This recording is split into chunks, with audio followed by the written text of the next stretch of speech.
আমি doctor S Chakraborty, clinical and interventional cardiologist. আজ আমার আলোচনার বিষয়, ইকোকার্ডিওগ্রাম পরীক্ষার মাধ্যমে কি করোনারি ধমনির ব্লক নির্ণয় করা যায়? যদি এক কথায় উত্তর দিই, উত্তর হলো না। ইকোকার্ডিওগ্রাম পরীক্ষা ব্লক করোনারি ধমনির ব্লক নির্ণয়ের জন্য সরাসরি কোনো পরীক্ষাই নয় এটা।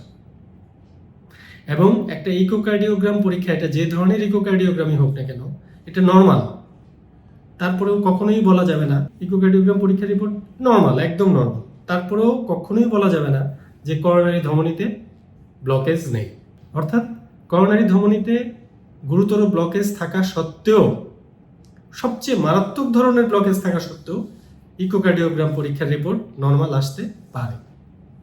এটা অর্থাৎ ইকোকার্ডিওগ্রাম পরীক্ষাটা ব্লকের জন্য, ব্লিনের জন্য কোনো পরীক্ষাই নয়। কখন ইকোকার্ডিওগ্রাম পরীক্ষায় ব্লক বোঝা যাবে? যখন ইতিমধ্যে ব্লকের কারণে হার্ট ক্ষতিগ্রস্ত হয়ে গিয়েছে, মায়োকার্ডিয়ামগুলো ক্ষতিগ্রস্ত হয়ে গিয়েছে, হার্টের পাম্পিং পাওয়ার কমে গিয়েছে, হার্টের কোনো মাসেলের কোনো একটা অংশ সরু হয়ে গিয়েছে, কোনো একটা অংশ স্কার টিস্যু হয়ে গিয়েছে, অর্থাৎ ক্ষতিগ্রস্ত নর্মাল মাসেল কোষগুলো, নর্মাল মাংসপেশী কোষগুলো ক্ষতিগ্রস্ত ফাইব্রাস টিস্যু দিয়ে প্রতিস্থাপিত হয়ে গিয়েছে। সেই জায়গাটা থিন হয়ে গিয়েছে। ইকোকার্ডিওগ্রামে দেখা যাবে যে সেই জায়গাটা ইকোজেনিক, বেশি সাদা হয়ে গিয়েছে, একটা গ্লসি হোয়াইটেন্ড এরিয়া, ন্যারো সরু হয়ে গিয়েছে সেই অংশের, হৃৎপিণ্ডের সেই অংশের দেয়ালটা। অর্থাৎ ব্লকের কারণে এই অংশটা ক্ষতিগ্রস্ত হয়ে গিয়েছে, পুরনো ব্লকের কারণে। আরেকটা হলো যে এখন হার্ট অ্যাটাক হয়েছে বা রিসেন্ট হার্ট অ্যাটাক হয়েছে, সেই হার্ট অ্যাটাকের কারণে হার্টের পাম্পিং পাওয়ার কমে গিয়েছে, বা হৃৎপিণ্ডের কোনো একটা অংশের ওই অংশ ব্লকের কারণে রক্ত সরবরাহ না পেয়ে ওই অংশের হৃৎপেশী কোষগুলো ক্ষতিগ্রস্ত হয়ে যাওয়াতে ওই অংশের মাংসপেশী কোষগুলোর কার্যক্ষমতা কমে গেছে, হৃৎপিণ্ডের পাম্পিং পাওয়ার কমে গেছে। এটা আমরা ইকোতে দেখতে পাই। অর্থাৎ ইনডাইরেক্টলি, সরাসরি না, ইনডাইরেক্ট এভিডেন্স যে ব্লকের কারণে হৃৎপিণ্ডের ক্ষতি হয়েছে সেটা ইকোতে পাওয়া যায়। কিন্তু এখানে একটা শুভঙ্করের ফাঁকি রয়েছে।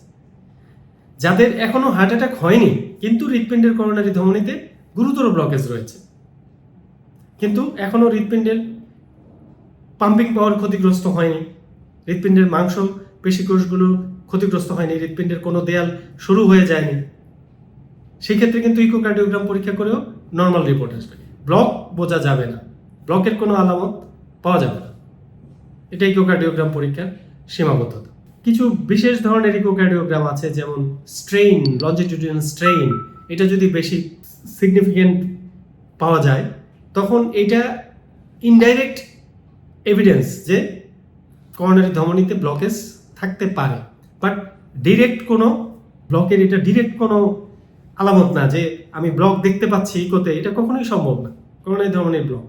আর আরেক ধরনের ইকো, যে স্ট্রেস ইকো, একটা মানুষকে কিছুক্ষণ সাইকেলে দৌড়ানোর পর বা ট্রেডমিলে দৌড়ানোর পর সঙ্গে সঙ্গে যদি আমি একটা পোর্টেবল মেশিন দিয়ে ইকো করে দেখি যে হার্টের রেস্টিংয়ের সাথে পার্থক্য পাওয়া যাচ্ছে, যে বিশ্রামরত অবস্থায় যে ইকো তার সঙ্গে এক্সারসাইজের পরে হার্টের কার্যক্ষমতা, পাম্পিং পাওয়ার বা হার্টের হৃৎপেশী কোষের বিভিন্ন দেয়ালের মুভমেন্ট, সেখানে পার্থক্য পাওয়া যাচ্ছে। সেটা দিয়ে আমরা ইনডাইরেক্টলি ব্লকের থাকতে পারে সেটা আমরা ধারণা করতে পারি। বা এই টেস্টটা, এই স্ট্রেসটা আমরা ড্রাগের মাধ্যমে, ইনজেকশন, মেডিসিন ইনজেকশন দিয়েও হার্ট রেট বাড়িয়ে পেশেন্টকে বিছানায় শুয়ে ইনজেকশন দিয়ে হার্ট রেট বাড়িয়ে সেই অবস্থায় ইকো করে, তখন হার্টের কার্যক্ষমতা রেস্টিং কন্ডিশনে, রেস্টিং অবস্থায়, বিশ্রামরত অবস্থায় হার্টের কার্যক্ষমতার সাথে পার্থক্যটা দেখে আমরা ধারণা করতে পারি যে ব্লক থাকতে পারে।